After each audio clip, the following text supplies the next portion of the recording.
Lebih 22 juta dos vaksin COVID-19 diberikan sehingga semalam.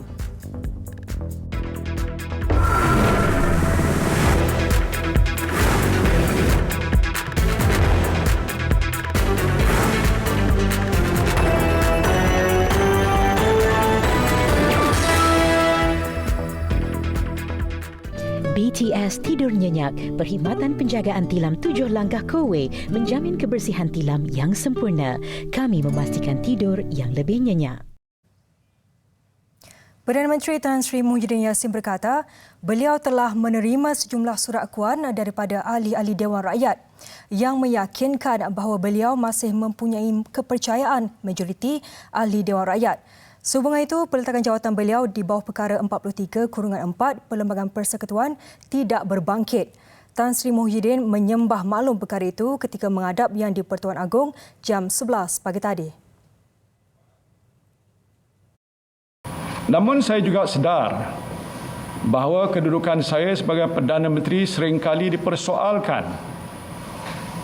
Maka saya telah menyembah maklum kepada Kebawah Duli Yang Maha Mulia Seri Paduka Baginda Yang di-Pertuan Agong bahawa saya akan menentukan keabsahan saya sebagai Perdana Menteri di Parlimen. Suatu usul undi percaya kepada saya akan dibentangkan di Dewan Rakyat ketika Dewan Rakyat bersidang pada bulan September. Melalui cara itu, kata beliau, kedudukannya sebagai Perdana Menteri dan Perikatan Nasional sebagai kerajaan yang memerintah akan dapat ditentukan mengikut lunas undang-undang dan perlembagaan. Yang di-Pertuan Agong menurut beliau telah memperkenankan cadangannya itu. Jelas Tan Sri Muhyiddin lagi, semalam beliau telah menerima warkah daripada Yang di-Pertuan Agong yang memaklumkan terdapat 8 orang ahli Parlimen UMNO telah menulis surat kepada Yang di-Pertua Dewan Rakyat bahawa mereka telah menarik sokongan kepadanya.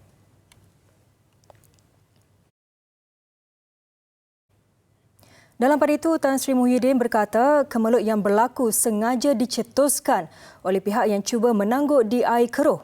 Tindakan berkenaan kurang senang dengan ketegasan beliau untuk tidak melayan beberapa tuntutan mereka. Termasuklah desakan supaya saya mencampuri urusan mahkamah untuk membebaskan beberapa individu yang sedang didakwa atas kesalahan jenayah. Saya juga telah dituduh menderhaka kepada raja. Sedangkan apa yang saya lakukan adalah semata-mata untuk memelihara keluhuran perlembagaan dan mempertahankan kemuliaan institusi raja berperlembagaan. Tegasnya beliau tidak akan mengorbankan prinsip dan membelakangi sumpah jawatan untuk menunaikan segala kewajipan dengan jujur, menumpahkan tak setia kepada raja dan negara serta memelihara, melindungi dan mempertahankan perlembagaan.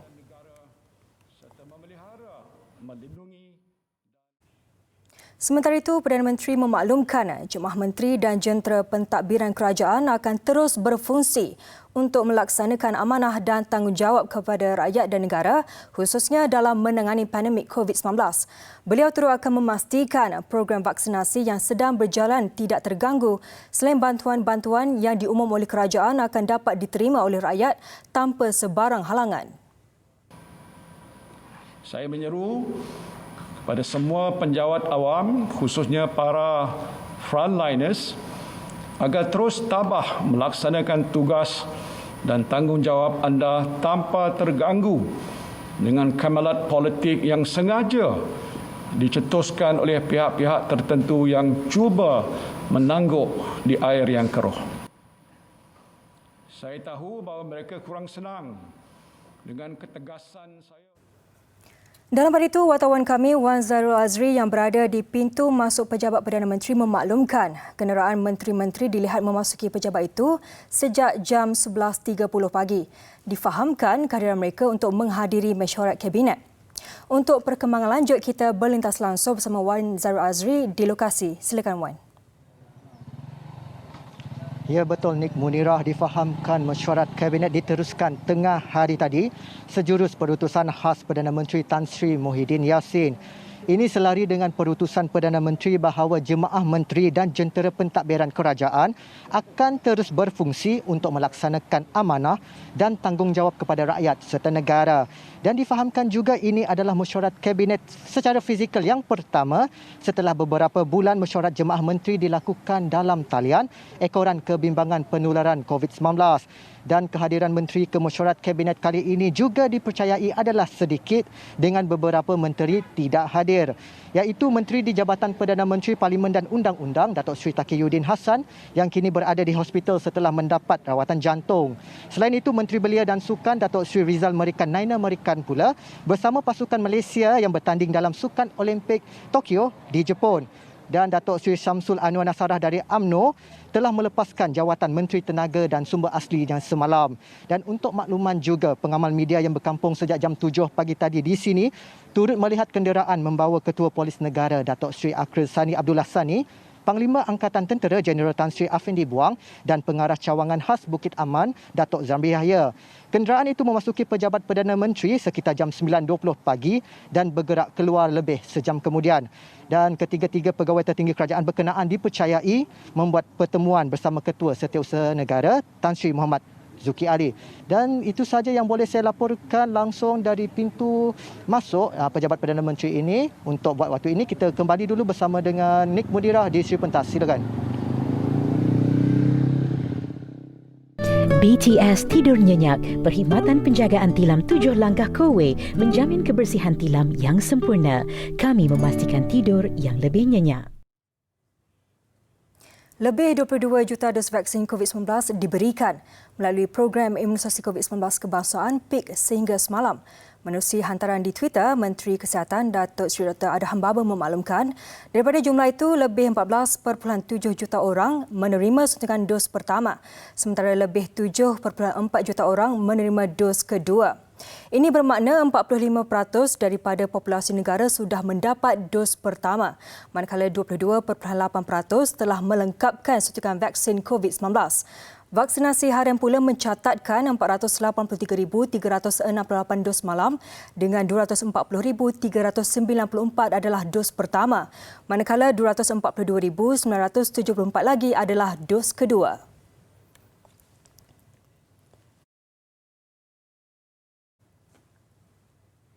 Kerajaan perlu merangka pelan pemulihan jangka panjang untuk peningkatan ekonomi negara pasca pandemik COVID-19. Pensyarah Kesawanan Fakulti Perniagaan dan Perakanan Universiti Malaya, Profesor Madya Aida Idris berkata, Majlis Pemulihan Negara perlu menjana strategi yang selaras dengan aspirasi kemakmuran bersama 2030. Kelangsungan pelan tersebut dapat membantu membangunkan ekonomi negara untuk tempoh 5 hingga 10 tahun ke hadapan.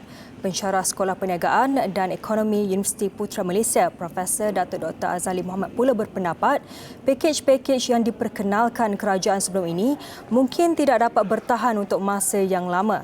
Perdana Menteri Tan Sri Muhyiddin Yassin berkata, kerajaan akan memperincikan pelan pemulihan negara dan pelan ekonomi semasa rancangan Malaysia ke-12 RMK12 dan Belanjawan 2022. Pembentangan RMK12 dijangka berlangsung pada 20 September dan Belanjawan 2022 pada 29 Oktober.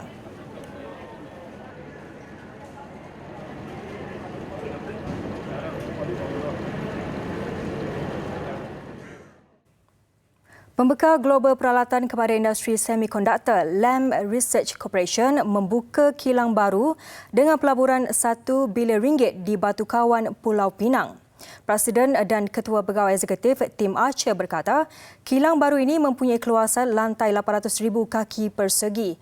Dengan ini, fasiliti pembuatan di Pulau Pinang menjadi pengeluar komponen tertinggi dalam kalangan kilang global lain milik Lam Research. Syarikat ini juga merancang satu hubungan kukuh dengan rantaian bekalan tempatan bagi mempertingkatkan keluaran dalam tempoh 6 hingga 12 bulan ini bagi memenuhi permintaan dunia yang tinggi terhadap semikonduktor. Lam Research akan menggaji lebih 600 pekerja tempatan menjelang akhir tahun ini. Antaranya juruteknik pengeluaran, pemasang dan profesional bertumpuan operasi. Banyak syarikat semikonduktor global kini mengembangkan operasi mereka ke Pulau Pinang sekaligus membuktikan ekosistem perindustrian rancak dan teguh serta daya tarikan infrastruktur yang menyokong pelabur.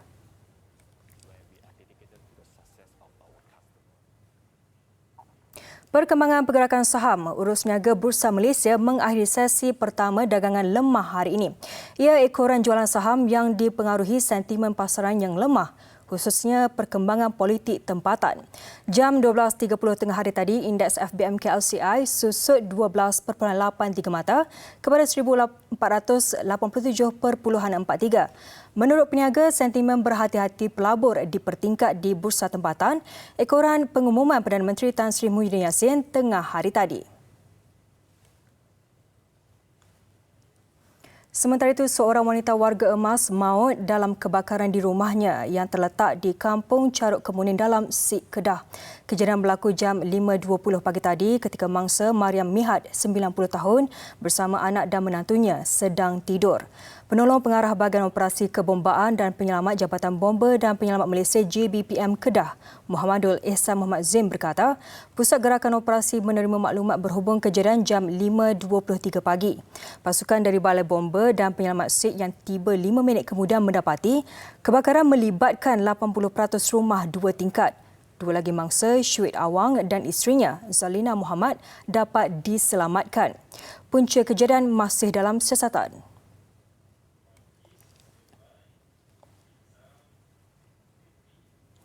Jabatan Perkhidmatan Kuarantin dan Pemeriksaan Malaysia MAKIS menggagalkan cubaan membawa masuk 144 kg durian dari Thailand. Dalam satu kenyataan, MAKIS Kedah memaklumkan rampasan durian itu dilakukan kerana tidak mematuhi syarat import 3P iaitu perlabelan, penggradan dan pembungkusan. Rampasan dilakukan hasil pemeriksaan rutin oleh pegawai MAKIS di Kompleks ICQS Durian Burung Kedah. Kegiatan membawa masuk durian tanpa memenuhi syarat import dikesan kira-kira jam 5 petang Selasa lalu. Kes disiasat di bawah Seksyen 15-1 Akta Perkhidmatan Kuarantin dan Pemeriksaan Malaysia 2011.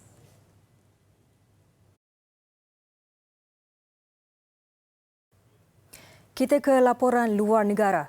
Seorang anggota polis maut dalam insiden tembakan di Terminal Transit Massa Pentagon di Washington, Amerika Syarikat. Menurut Jabatan Pertahanan, kejadian juga menyebabkan ibu pejabat tentera Amerika Syarikat itu ditutup sementara waktu. Perkhidmatan kereta api bawah tanah terbabit dihentikan manakala bas yang menuju ke stesen berkenaan diubah haluan ke hentian lain. Ketua Agensi Perlindungan Pasukan Pentagon, Woodrow Kuser berkata, kaki tangan dalam bangunan di Arlington itu juga diarah berlindung lebih sejam selepas serangan itu. Ia berlaku di stesen bas dan kereta api bawah tanah.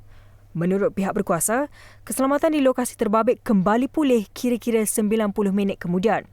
Selain seorang yang maut, beberapa kecederaan turut berlaku, namun butiran terperinci atau sebarang pengesahan laporan belum didedahkan. Ada dakwaan anggota polis terbabit mati ditikam dan penyerang turut maut ditembak. Setiausaha Pertahanan Amerika Syarikat, Lloyd Austin dalam satu kenyataan berkata, siasatan berhubung kejadian dijalankan dan meminta ia tidak diganggu dengan sebarang spekulasi. Sementara itu, jurucakap Pentagon John Kirby memaklumkan Austin tidak berada dalam bangunan itu ketika kejadian kerana menghadiri mesyuarat dengan Presiden Joe Biden. Di Kabul, Afghanistan pula, 4 maut, 20 lagi cedera susulan serangan bom dan tembakan menyasarkan Menteri Pertahanan serta beberapa wakil rakyat negara itu. Serangan didakwa Washington mempunyai ciri khas Taliban itu berlaku ketika tentera Afghanistan giat menggesa penduduk meninggalkan sebuah bandar di bahagian selatan. Ia menjelang serangan dirancang terhadap kumpulan pemberontak selepas pertempuran sengit 3 hari. Insiden keganasan meningkat sejak awal Mei lalu apabila Taliban melancarkan serangan di seluruh negara. Gerakan itu tidak lama selepas tentera diketuai Amerika Syarikat mula meninggalkan Afghanistan. Menurut Kementerian Dalam Negeri, serangan itu berjaya ditangkis dengan kesemua penyerang dihapuskan. Kawasan berkenaan kini terkawal.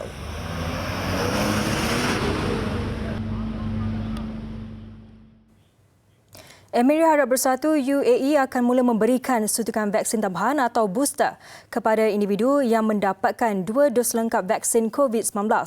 Menurut Lembaga Pengurusan Krisis Kecemasan dan Bencana Nasional NCEMA, suntikan ketiga akan disediakan kepada rakyat yang berisiko tinggi selepas 3 bulan divaksin. Manakala bagi mereka yang bukan dalam kategori berisiko tinggi akan diberikan selepas 6 bulan lengkap 2 dos.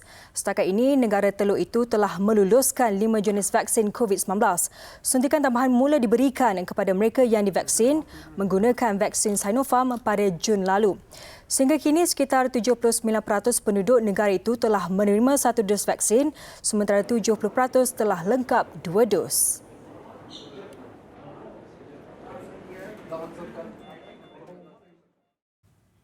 Saingan Liga Super memasuki aksi ke-17 dengan 3 lagi perlawanan diadakan.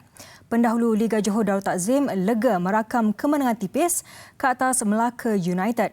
Juga mengutip 3 mata penuh Selangor FC yang menewaskan UiTM. Sementara pertemuan Perak dan Penang FC menghasilkan sebanyak 8 gol yang memihak pelawat. Pendahulu Liga Super Johor Darul Takzim JDT berkunjung ke Stadium Hang Jebat berdepan Melaka United. Tuan rumah melakukan kekasaran terhadap pemain lawan di awal permainan menyebabkan mereka dihukum dengan sepakan penalti. Ia dimanfaatkan penyerang Bergson da Silva untuk meledak gol pendahuluan JDT. Permainan selepas itu menyaksikan barisan Harimau Selatan lebih mendominasi dengan ancaman menambah jaringan. Melaka United berusaha memadam kelebihan 1 gol pelawat namun terus hampa hingga 90 minit permainan. Keputusan tipis itu memadai buat JDT merakam kemenangan ke-13 daripada 17 aksi musim ini. Sementara Melaka United pula di tangga ke-10 mengumpul 16 mata. Di Stadium MBPJ Kelana Jaya, Selangor juga ceria mengutip 3 mata penuh dengan mengatasi UiTM FC 2-0. Tuan rumah terpaksa menunggu sehingga minit ke-26 untuk menghasilkan gol pembukaan yang menerusi pertahanannya Syarul Nazim Zulpakar. Penyerang import Ifedayo Olusegun kemudian terus menemui sentuhan penyudah dengan gol kedua pasukan minit ke-57 yang juga mengumpul jaringan ke-17 musim ini. Selangor mencatat kemenangan kedua berturut-turut, pelawat pula tewas kali ke-14 yang menyebabkan mereka menghuni tangga tercorot. Di Stadium Perak di Ipoh, perlawanan Perak dan Penang FC pula menghasilkan sebanyak 8 gol. Pasukan pelawat berada di hadapan ketika perlawanan berusia 9 saat selepas sepak mula menerusi jaringan Rafael Vito Santos. Kelekaan skuad Yop sekali lagi dihukum Vito Santos menerusi gol kedua peribadi 5 minit berselang. Tuan rumah yang dibimbing Syahril Nizam Khalil selepas Chong Gifad direhatkan sebagai jurulatih berjaya merapatkan jurang hasil penyudah penyerang Nana Poku pada minit ke-16. Namun, Penang FC tidak menunggu lama untuk kembali melebarkan kelebihan dengan cetakan gol ketiga menerusi Casagrande pada minit ke-21. 7 minit kemudian, Vito Santos melengkapkan hat-tricknya yang juga gol keempat Penang FC. Tamat babak pertama, Penang FC mendahului Perak FC 4-2 selepas Perak dihadiahkan sepakan penalti pada minit ke-36 yang disempurnakan Nana Poku. Nana Poku juga mencipta hat-trick buatnya dengan menjaringkan penalti minit ke-58 menjadikan kedudukan semasa 3-4. Ketika tuan rumah gairah memburu gol penyamaan, Abdul Aziz Rahim menghasilkan gol kelima Penang FC pada minit ke-87 membolehkan pelawat pulang membawa 3 mata dengan keputusan 5-3. Perkembangan Liga Perdana, Terengganu FC 2 merampas kedudukan teratas Liga selepas menundukkan Sarawak United FC 1-0. Barisan Terengganu FC 2 bermula garang sebaik perlawanan bermula di Stadium Sultan Ismail Nasruddin Shah Kuala Terengganu. Selepas usaha-usaha mereka digagalkan penjaga gol Sarawak United Muhammad Syarbini Alawi Ramli, pengadil Muhammad Faisal Rizwan kemudian menghadiahkan sepakan penalti pada minit ke-19. Sebelum disudahkan penyerang Jordan Mintah untuk gol tunggal perlawanan, sekaligus merekod jaringan peribadi ke-14 musim ini, menjadikannya penjaring terbanyak Liga Perdana. Kemenangan 1-0 itu menyaksikan skuad The Turtles naik ke tangga teratas mengumpul 28 mata selain mengekalkan rekod tanpa kalah. Perubahan iklim dan peningkatan suhu bumi mengakibatkan bencana kebakaran terutamanya belukar sering berlaku. Negara termasuk Amerika Syarikat, Greece, Croatia, Turki antara yang teruk terjejas rentetan keadaan itu. Jadikan pengajaran agar kita sentiasa waspada dengan sebarang kemungkinan.